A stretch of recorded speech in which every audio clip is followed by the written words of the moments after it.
Agrivoltaics is the concept of combining both agriculture and solar farming using the same piece of land. So the idea is that a solar farm takes up a fair amount of land, but there is both a lot of unused land on a solar farm. Agrivoltaics tries to maximize the land use of any given piece of land by utilizing the spare space between rows and underneath the panels for growing agriculture or for grazing animals, while also generating energy from that land. So effectively you get more than 100% land use, whereas the agriculture or the solar farming alone would give you less than that. I was reading newspapers and seeing some articles come through around New Zealand's goal to move to be 100% renewable energy by 2030. Articles around solar farms coming to New Zealand basically. I got involved with the agrivoltaics project from a place of concern about what that meant for high quality food producing land, which is probably where some of the solar farms are best suited to, and just that competition for land use. I just thought, well, surely there's got to be a way we can do both, perhaps tweak both systems to find an optimal system where we can still farm and carry out that food production while also generating a renewable energy source on the same site. We do research on a variety of renewable energies. One of those aspects is microgrids and looking at making communities more resilient. And we've also been working in the solar photovoltaic space, looking at the performance of PV systems and the appropriateness of those PV systems and integrated with microgrids. This led us into looking at farming communities and making farming communities more resilient. Agrivoltaics is quite new to New Zealand. It's still being explored. There might be some small trials around at the moment, but it has not been done on any sort of larger scale. Infotech, as well as Tambo and Victoria University, have been working to see how best this could be used in the New Zealand context. We did a GIS analysis across the country, which showed that we have vast amount of agricultural land that's entirely suitable for agrivoltaic systems. It's not going to be possible in all cases to build really big solar farms. So working with farmers to look at those paddocks that are suitable and sizing of systems that are appropriate for our distribution systems where we need to feed that electricity in is a key aspect that we're now currently investigating with a number of different farmers around the country. Yeah, I think everyone's looking to diversify, you know, like we're looking for other options that we can do within our farm gate, So like anything like this, I think is probably, you know, you'd be remiss not to look into it at least, or at least give it an opportunity to see if it could work within where you are.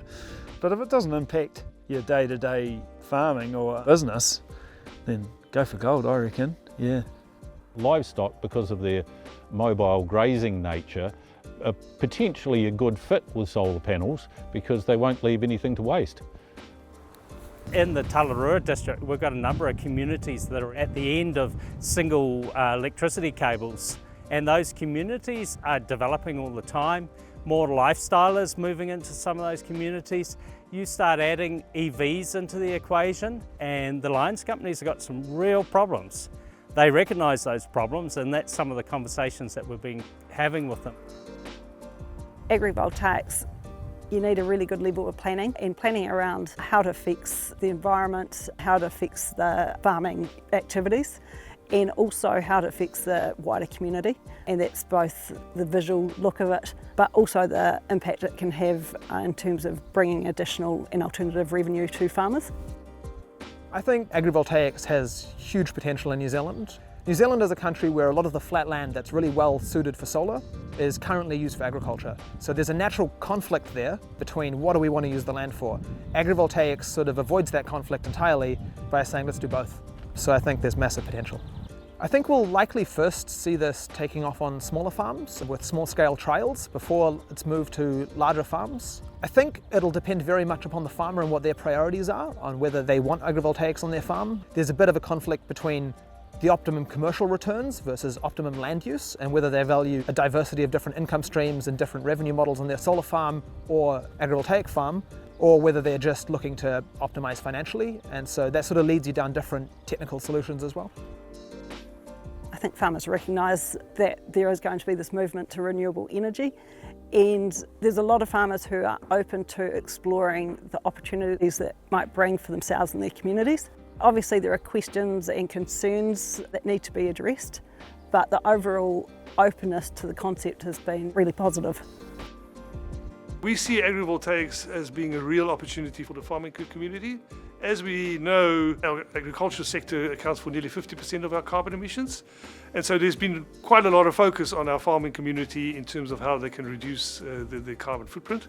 Agrivoltaics offers the farmers the opportunity to actually be part of the solution, to generate green electricity, carbon-free electricity, that actually means a reduction in the carbon emissions of the economy as a whole.